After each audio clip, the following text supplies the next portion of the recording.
What's up and welcome to The Cap, the place we always keep you in the conversation. Today it's all about the A-Team, the longest inning in San Diego, and the smartest Fox. All that and more, it's time to get capped, so let's go.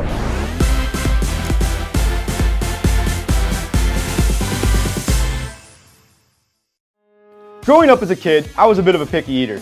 I liked peanut butter and jelly sandwiches, macaroni and cheese, and alphabet soup was fun to eat. Last night, Golden State beat Cleveland in Game 1 of the NBA Finals 104-89, and the Warriors team felt a bit like a good bowl of alphabet soup.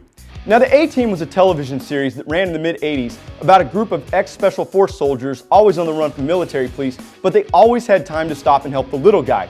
Usually Golden State's A-Team, Steph Curry, Klay Thompson, and Draymond Green, they're always on the run from opponents and scoring the basketball, but last night they only combined for 36 points, and they were just there to help the little guy. Because their B-Team, their bench, won the game with 45 points. Sean Livingston, the 9-year journeyman, he stepped up for the Warriors with 20 points, and Leandro Barbosa and Harrison Barnes were also key players. But the X factor of this whole series, well, that is defensive specialist Andre Iguodala, because he has the heavy task of guarding and shutting down LeBron James, and he's doing it with his physicality, his length, and his smarts.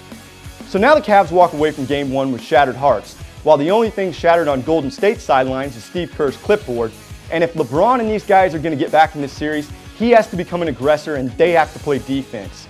They all suit up again in Game 2 at Oracle on Saturday night, and this series is just getting started. Let's catch some baseball in San Diego. Petco Park is located near the Gaslamp District in downtown, and after 5 ice-cold innings, the division-leading Seattle Mariners decided to light a fire and heat up in the 6th as they erased a 10-run deficit to upset the Padres 16-13, thanks to some good play from Kyle Seager and scoring 11 out of 12 times when runners were in scoring position. Now, this is the biggest comeback in Mariners franchise history and the biggest blown lead in San Diego Padres history. I think this may be the game of the year so far.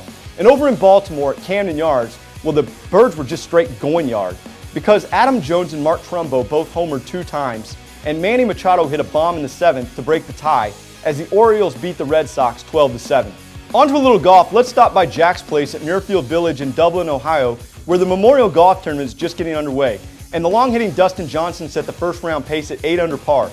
He's leading the top 3 golfers in the world, Jason Day by 2 strokes, Jordan Spieth by 6, and Rory McIlroy by 7.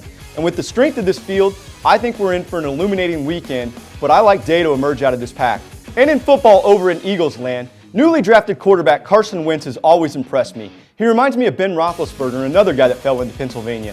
And he's impressing his new team too. So much that quarterback coach John DeFilippo said, it's obvious Carson has the physicality, the mental makeup, and the great character, but he's further along than expected in 2 areas, seeing the field and playing speed. And with these comments, I think Eagles fans have a lot to be excited about for the fall, and that Sam Bradford may need to start looking for a new job soon. And finally today in corporate capital, Rick Fox enjoyed a nice career in the NBA. He's also done a bit of acting, but who knew he was a fan of esports?